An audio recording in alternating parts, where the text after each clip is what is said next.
Welcome to Apply English class with Nehemiah. In today's class, we're looking at Concord 001. Concord 001 is our first section on the series of classes that we'll be having on Concord, the rule of Concord. What is Concord, or what are Concord? Concord is simply the agreement between the subject and the verb. Concord is simply the agreement between the subject and the verb, or the agreement between the verb and other elements of a clause structure, or the agreement between the verb and other elements of a clause structure. Now we have 24 or 25 rules of Concord. Depends on the textbook, some even 28. Now, we're going to be dealing with the rules set by set. In today's class, we're looking at 5 rules. So, rule 1, we're starting with the subject verb concord. Rule 2, we'll be looking at the subject object concord. We'll be looking at number 3, the mandative.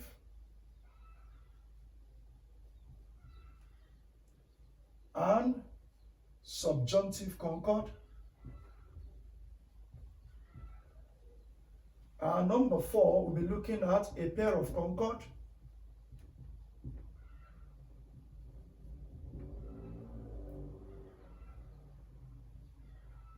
Number 5 now, we'll be looking at the principle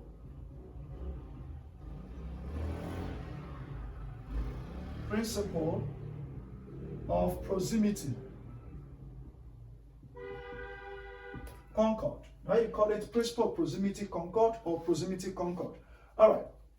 Now, the mandative subjunctive concord is also known as the mood, M-O-O-D, mood concord. Now we come to number 1, the subject and the verb concord. What does that mean? Rule 1. Now for rule 1, subject verb concord, it means that for every, or the rule states that for every singular subject, there is a singular verb. For every plural subject, there is a plural verb. But the question is, what are singular verb? What are plural verb? I'll give you the list of those. So let's use this side of the board for singular verb. Let's use this side for plural verb. Now, use a red pen for those. The singular verb is. What's the past tense for is? Was, am, has. All these are known as singular verb. What's the plural for is? Of course, is are. What's the past tense of are? That is where. Now, what's the plural form for has? That is have. So you know which one is a singular verb, which one is a plural verb. Because the first rule says every plural subject attracts a plural verb. Every singular subject attracts a singular verb. What if the verb is in action? The action verbs.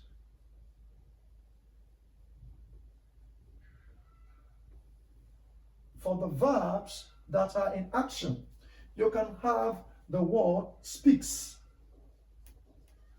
That's the singular form of the plural form of the word speak. We can have the word go, goes, and then the plural form is go. We can have another word like dances. The plural form is dance. All right?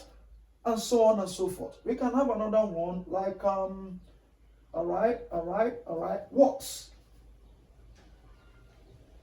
Walks. The plural form is walk. The verb that carries the S, Y in action, is the singular verb. The one that has no X, Y in action, is the plural verb that has no S attached to it at the end of it. You understand that? Speaks, goes, dances, walks. All these are singular verbs. Or speak, go, dance, walk. All these are plural verbs. Now we say rule one that for every singular subject there is a singular verb. For every plural subject there is a plural verb. Now let's look at this example. She dashed to school every day. She dashed to school every day. Is it she go to school every day or she goes to school? The subject there is singular, she is singular. So if you try the singular verb, goes. So she goes to school every day. But when you have the sentence, they dash to school every day. Now, it should be plural because the subject already is plural. The verb should also be plural. It should become they go to school every day. Now, but if you have sentence like this, she dash phone, they dash phone. Of course, the answer to this is singular. She is singular, so you say she is phone. And then you can say they are phone. You don't say she are phone. You don't say they is phone. Okay? So it makes sense to you now. She's phone, they are phone. All right, let's use this one. I dash your student. That will become I am your student. I am your student. Now we have known what the singular verb is, plural verb is, and the rule one that says for every singular subject, there's a singular verb. For every plural subject, there is a plural verb. So we move to the next thing. Where's my duster now? All right, I think, should I clean up here? Or should I leave it? But you should have had this in your notes. Anyhow.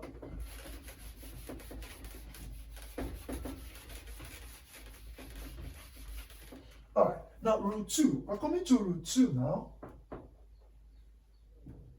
Rule 2 is subject, object, concord. What does that mean? When you begin to have words like everyone, anyone, and then everyone, anyone, okay? Words like this. When you have words like anyone, everyone, everybody,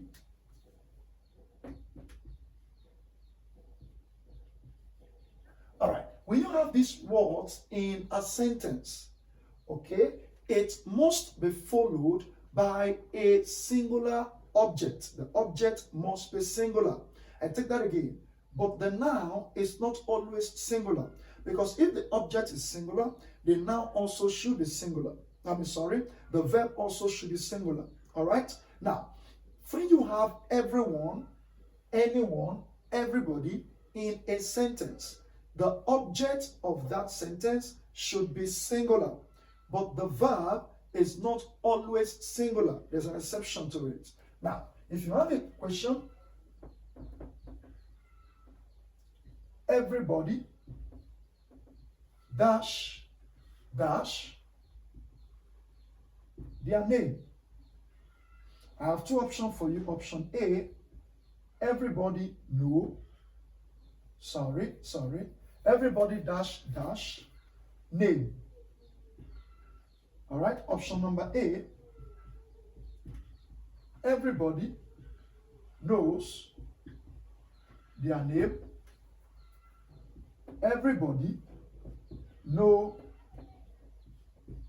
his or her name. Option number C, everybody knows his or her name. So what's the answer? I want you to pause the video and check for the answer. Well, the answer is option number C. Everybody knows. That's a singular verb. Everybody knows. Now, not everybody knows their name. That's the rule there. Under the subject-object concord, when you have everyone, anyone, everybody in a sentence, the object of that sentence, which should be here, should be a singular object. It should be everybody knows his or her name. So you have his or her name. You understand that? Everybody knows his or her name. All right. Now, but there is an exception to this rule. If you use an auxiliary verb to ask a question, auxiliary verb like the do, okay, like the be, okay, like the have, the verb can change. Let's give you the expression.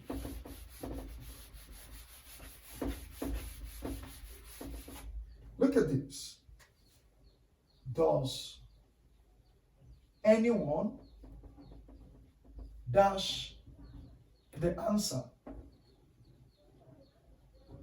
Does anyone dash the answer? Does anyone knows? B, know the answer. Now, when you have this as your question, when the auxiliary verb does, or do is the auxiliary verb, primary auxiliary verb is do, be, and have.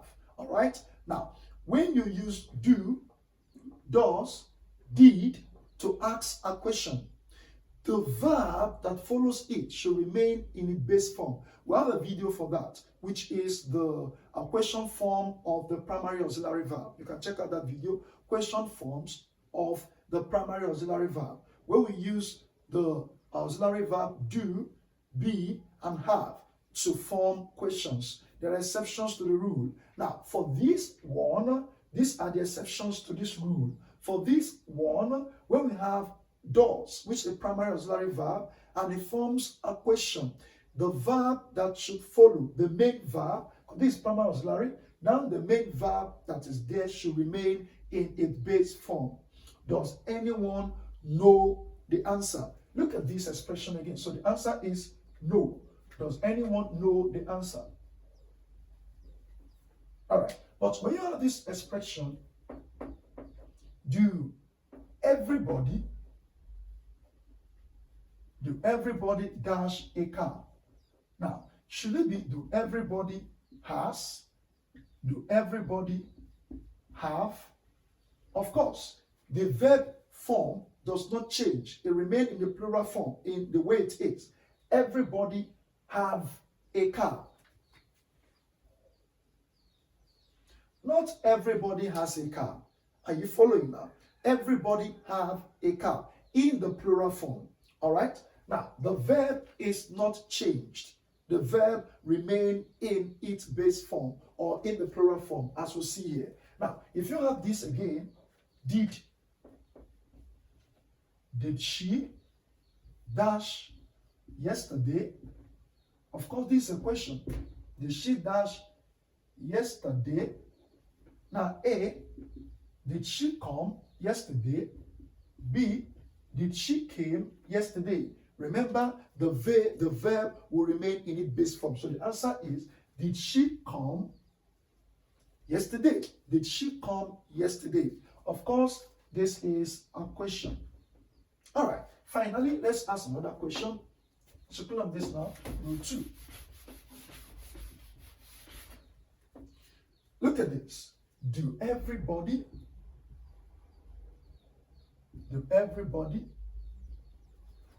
dash Jesus Christ in their lives? Do everybody has Jesus in their life or have Jesus in their life? The answer is, do everybody have Jesus in their life? The base of the verb remains unchanged. There is an exception. That's an exception to that of the subjective objective concord, where their object level must be a singular object, and also the verb will be a singular verb. But meanwhile, in these exceptions I'm giving you, just for using the primary auxiliary verb do to ask a question form. We still have a complete video on that. You can see that video as I've told you. Let's go to rule 2.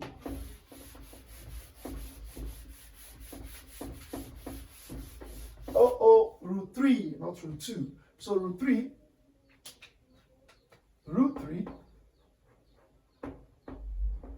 for rule 3, when you have words like commanded or recommendation, let me list the words for you. Recommendation, commanded, okay, recommendation, commanded, resolution, suggested, or even suggest, or even recommend. Words like that. This is known as mandative subjunctive concord or the mood concord. Now, words like recommended, suggested, resolution, or let's say prayer. I love this one. Prayer. Okay, prayer. Now, when you have these words in a sentence, what type of verb should it attract? Let me make it simple for you. It should attract a plural verb. That should attract a plural verb. Let's see this. I pray, God dash me. Is it helps me or help me? Now, what's the plural verb there? Help. I pray, God help me. So if you're not born again, I pray God help you to become born again. So let's go to the next one. So I have a question here. The principal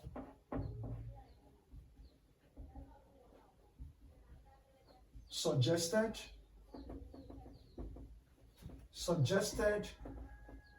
Olu dash the school premises. A, leave. B, leaves. Of course, the verb should remain in the plural form. The principal suggested Olu leave, not leaves. Olu leave the school premises. All right. Now, let's give you the last one now. Under the rule 3, they suggested, or they demanded, or they recommended. They recommended he dash away. A, goes away. B, go away. According to the rule of Concord, they recommended he go away, not he goes away.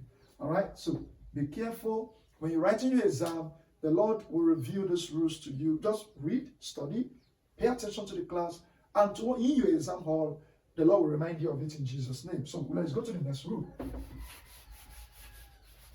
The next rule is a pair of concord. In a pair of concord, we can have a pair of trousers, a pair of shoes, a pair of scissors. Be careful when you have a pair of concord. When you have one pair of stuff, shoe, scissors, it should attract a singular verb. When you have two pairs, two of those, it should attract a plural verb. Look at this sentence. A pair of scissors dash here. A pair, one. A pair of scissors dash here. A pair of scissors dash here. Should it be is here or should it be are here? Of course, the answer is one. A pair of scissors is here. A pair of shoes lies on the table. A pair of shoes is under the bed. A pair of shoes is here. So a pair means one. Let's give another one. Two pairs. 2, 3, 4 is now plural. Two pairs of shoes. Dash, dash, here. Now, 2 pairs of shoes are here. Not is here now. Are here because there are 2 of those shoes, pairs of shoes.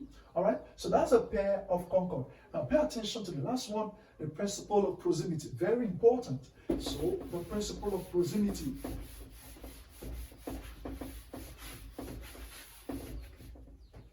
Okay, now I'll write a question before we will dissolve it. Let me write a question for you and then I will explain. Now, if Tunde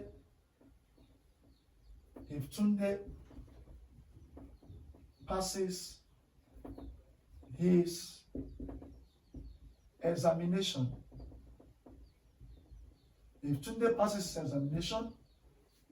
his teachers,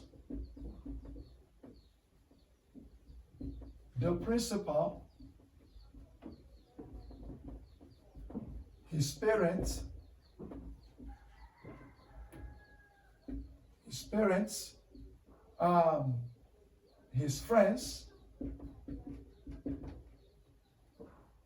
or I dash to be praised. A, am to be praised. B, is to be praised. C, are to be praised. If Tunde passes his examination, his teachers, the principal, his parents, his friends, or I am to be praised. In the principle of proximity, we will have list of pronoun or noun. We look for the pronoun or noun that is closer to the verb. That determines the verb to be used. Now, what's the verb? What's the pronoun or the noun closest to the verb? This is where the verb ought to be. We have I. That's the verb that is there. And if that is the case, do you say I is to be praised? No. Do you say I are to be praised? No. What you say is I am to be praised. Right? So the answer is I'm to be praised. I take that rule again. When you have list of pronoun, list of noun, then put together, the noun or the pronoun closest to the verb determines the verb to be used. Like for instance, if I take away this or and then put and here, this will change. This and acts as a conjunction, linking all of those pronouns and all of those nouns to I. So it's not a conjunction. This becomes plural form because all those and I too will become plural. So the answer will become and I are to be praised. So you pay attention to the plural, to the structure, the whole structure of the sentence. If this place is all to be praised, you choose am to be praised. But if this place is and I, you choose are to be praised. What if we remove this? All right. What if we remove this and put or Shola dash to be praised? If Tunde passes his examination, his teacher, the principal, his parents, his friends, or Shola dash to be praised. Now, Shola is going to attract is to be praised. Shola is to be praised. You don't say Shola are to be praised. You don't say Shola am to be praised. Rather, Shola is to be praised. Why? Shola is the closest pronoun or the closest noun now to the verb. So Shola is to be praised. But if you have here changed to the word and, this one will change from Shola is to be praised because it's now a conjunction and is combining all these things. It will become and Shola are to be praised. Are to be praised. But if this whole structure changes again and becomes or I, of course, I am to be praised. So this one will become am. So this is all we've got for you in today's class. If you have a question, drop it in the comment section. We'll be glad to attend to you. Have a great day.